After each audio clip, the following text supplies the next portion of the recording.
और आज मुझे बहुत खुशी है कि पेंडाम जी आप ब्रिगेडियर भी बन गए। इस बात के लिए मुझे बहुत प्रसन्नता है। मेरे साथी ब्रिगेडियर हमारे सतीश पेंडाम जी और हमारे जाबाज साथियों, आज दर्द छलक रहा है और वो दर्द है उस सच्चाई को लोग दबाने की कोशिश कर रहे हैं। आज हमारे 15 नवंबर 1875 को एक गरीब परिवार में एक उदय होता है और उदय क्रांति बनता है और क्रांति बनने के बाद आज सिवनी की धरती पर भी उसका जयकारा होता है भगवान बिरसा मुंडा जी का। आज उनके जो विचार है साहब, निश्चित रूप से बहुत बड़ा प्रश्न है। आज हमारा जो भगवान बिरसा मुंडा जी ने पहला आंदोलन किया था और उसमें था कि ये अंग्रेज आप लोग हमसे टैक्स नहीं ले सकते। टैक्स का विरोध सबसे पहले किया था और आप देश का प्रधानमंत्री सबसे ज्यादा टैक्स ले रहा है और कहता मैं बिरसा मुंडा का सम्मान कर रहा हूं। क्या सम्मान कर रहे हो? जिस विचार के लिए बिरसा मुंडा जी ने पहली लड़ाई लड़ी और दूसरी जल जंगल जमीन। आज मोदी जी आपके प्रिय दोस्तों को आप जंगल देने के भी प्लान कर रहे हो। आप जल जंगल जमीन पर अपने निजीकरण व्यवस्था के नाम से आज आप उनको बेदखल करने की कोशिश कर रहे हो। और एक नेता जो शहादत के खून है, राहुल गांधी जी अगर कहते हैं इस देश का पहला मालिक आदिवासी है तो उसकी आप सदस्यता खत्म कर रहे हो। देख रहा है आदिवासी समाज। और हम कहना चाहते हैं कि राहुल जी की वो भाषण आज भी हमें याद है। राजा दिग्विजय सिंह जी हमारे गवाह हैं। किस देश का पहला मालिक आदिवासी है और उसको पहला हक मिलना चाहिए, ये राहुल जी का वचन है। और उसके बाद देश के प्रधानमंत्री जी को राहुल जी की सदस्यता समाप्त करने की बहुत जल्दीबाजी पड़ी है। पर हम ये कहना चाहते हैं कि आज जिस तरह से आदरणीय आप सब लोगों को मैं बताना चाहता हूं, साथियों आपको और हमको समझना पड़ेगा, देखना पड़ेगा, सुनना पड़ेगा। 15 नवंबर 2019 रीवा के प्रांगण में हमने भगवान बिरसा मुंडा के जयंती पर रीवा के शहर के अंदर 1 एकड़ जमीन के साथ 5 करोड़ का भव्य बिरसा मुंडा जी के गाथा निर्माण के लिए हमने स्वीकृति दिया। मैं मंत्री था और उसको रोकने का काम वर्तमान की सरकार ने कर दिया। और इतना ही नहीं, अगर हमारे आदिवासी वीर पुरुषों की राह पर चलने की हम कसम खाते हैं तो मैं आपको उस दिन को याद दिलाना चाहता हूं मेरे भाइयों। याद करिए, एक दिन वो आता है जब भारत देश के ही नहीं विश्व के आदिवासी एक होते हैं और वो होता है 9 अगस्त। बताइए 9 अगस्त को आप और हम एक होते हैं कि नहीं? भाइयों आप लोगों की आवाज अगर नहीं निकलेगी तो कैसे काम चलेगा? एक होते हैं कि नहीं 9 अगस्त को?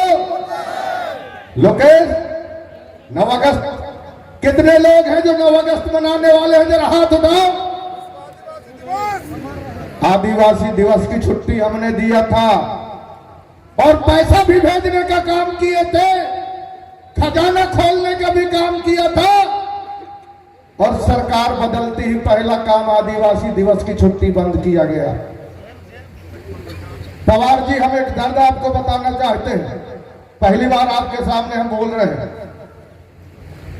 आदिवासी दिवस की छुट्टी के लिए हम लोगों ने 9 अगस्त 2021 को हमने मांग किया, पर दुर्भाग्य के साथ घटना बताना पड़ रहा है 9 अगस्त 2022 के दिन ही, आदिवासी दिवस के दिन ही जंगल विभाग के गोलियों से आदिवासियों का मौत हो गया लटेरी की खट्यापुरा में।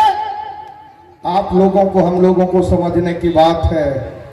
वो जवान शहीद हुआ जो टंटिया मामा भील का परिवार का है, स्वर्गीय चैन सिंह भील। मौके पे सरकार की बंदूक से दम तोड़ दिया। सतीश भाई, ये बहुत बड़ा दर्द है।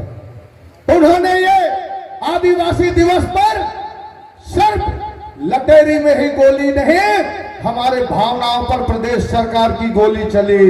और हम कहना चाहते हैं कि ये गोली आज भी हमारे लोगों को उस समय अंग्रेज की गोली ने शहीद किया, आज ये मध्य प्रदेश सरकार की गोली शहीद कर रहा है। आज ये बहुत बड़ा चिंता का विषय है। और मैं कहना चाहता हूं कि हमारे प्रदेश के मुख्यमंत्री जी कहते हैं, हमने पूछा कि भाई आदिवासियों पे गोली क्यों चला? बोले वो जंगल में लकड़ी चोरी करने के लिए गए थे। अरे शिवराज सिंह जी, आपको नारा पता नहीं है? जरा एक बार जोरदार नारा लगाओ। आदिवासियों का नारा है, आदिवासियों का नारा है, आदिवासियों का नारा है। जब पूरा भारत देश हमारा है तो उसी के तो अंदर जल जंगल जमीन है। हम तो सिर्फ नारा लगाते थे जल जंगल जमीन हमारा है, पर अब हम जाग गए, भारत देश हमारा है, ये नारा भी आ गया। और मैं कहना चाहता हूं कि इसके लिए बिरसा ब्रिगेड के आदरणीय सतीश भाई, हम आपके साथ कंधे से कंधे मिलाकर तब भी थे, अब भी और हमेशा रहे। और आप, हम ये विश्वास दिलाते हैं कि आज आप और हम सब मिलकर के जिस तरह से मध्य प्रदेश और देश में, मोदी जी तो बड़ी बात करते हैं कि 70 सालों में क्या हुआ, 70 सालों में क्या हुआ, जैसे मोदी जी के घर में सब रखा था आते ही निकाल दिया। अरे मोदी जी, बने बुनाए देश में आप बैठे हो और इसके बाद देश को शुरुआत से बेचना शुरू कर दिए हो और कहते हो 70 सालों में क्या हुआ, 70 सालों में क्या हुआ। आपकी बेबुनियाद बात अब आदिवासी समझ गया।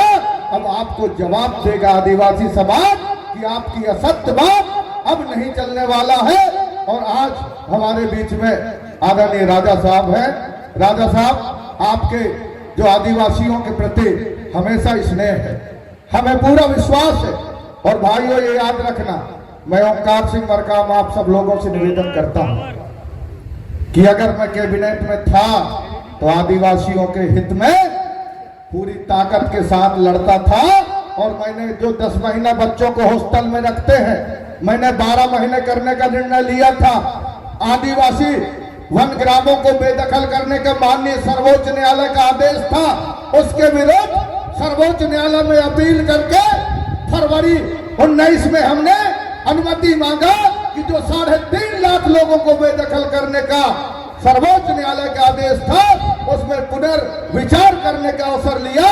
वन मित्र बना करके फिर उन 3.5 लाख जो अमान्य दावे थे, उनमें से हम आपके बीच में फिर पट्टा देना शुरू किए। और मैं विश्वास दिलाता हूं कि 2023 में फिर कमलनाथ जी के नेतृत्व में आदिवासियों के हित के लिए हम लड़ेंगे। और मेरे रहते चिंता मत करना, अगर कांग्रेस की हमारी सरकार होगी, अगर आदिवासियों का हित नहीं होगा तो हर संभव मैं अपने दल के अंदर भी लड़ूंगा। मैं आपके बीच में ये विश्वास दिलाता हूं और आप सब लोग को ये कहना चाहता हूं, जो हमारे नेता राहुल गांधी जी हैं, जिनकी सदस्यता खत्म करके नरेंद्र मोदी जी ने अपनी अहंकार दिखाया है, 2024 में हम देश के प्रधानमंत्री बनाएंगे और आदिवासियों को पहला हक दिलाने की लड़ाई हम राहुल गांधी के अंदर उसके सामने शुरू करेंगे कि आपका पहला हक आदिवासियों को जो आपने दिया है उसको आप आगे बढ़ाइए। लोकेश, लड़ना पड़ेगा, मालवा से नौजवान आए हैं। मैं आप सबको यही कहते हुए आप सबके बीच में यही निवेदन करता हूं, एक चीज का बस बहुत निवेदन है कि हमारे आदिवासी भाइयों, नशाओं से दूर रहना। ये नशा में बहुत ज्यादा, आज हमारे छिंदवाड़ा के महापौर विक्रम महाके जी भी आए हैं, जिन्होंने ये घोषणा किया है कि बिरसा मुंडा ब्रिज का नाम छिंदवाड़ा में रखेंगे। आपको मैं बहुत बहुत धन्यवाद देता हूं और आप सबसे निवेदन करता हूं कि नशाओं से दूर रहना। नौजवान साथियों, आपका नेता नहीं बोल रहा है, समाज में आता हो तो नेता नहीं बन के आता, मैं बेटा बन के आता हूँ। आपका भाई बोल रहा हूँ, नशा में हम लोगों को बहुत फंसाते हैं।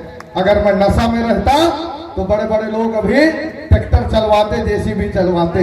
नशा से दूर हो, संघर्ष कर रहा हो, इसलिए निवेदन है नशा से दूर रहिए और हमारा एक ही नशा पालिए, आदिवासियों का विकास हो, माँ भारत की अखंडता संपूर्णता, माँ भारत के उन्नति के लिए समर्पित आदिवासी समाज आप और हम सब मिलकर काम करेंगे। यही कहते हुए आप सबको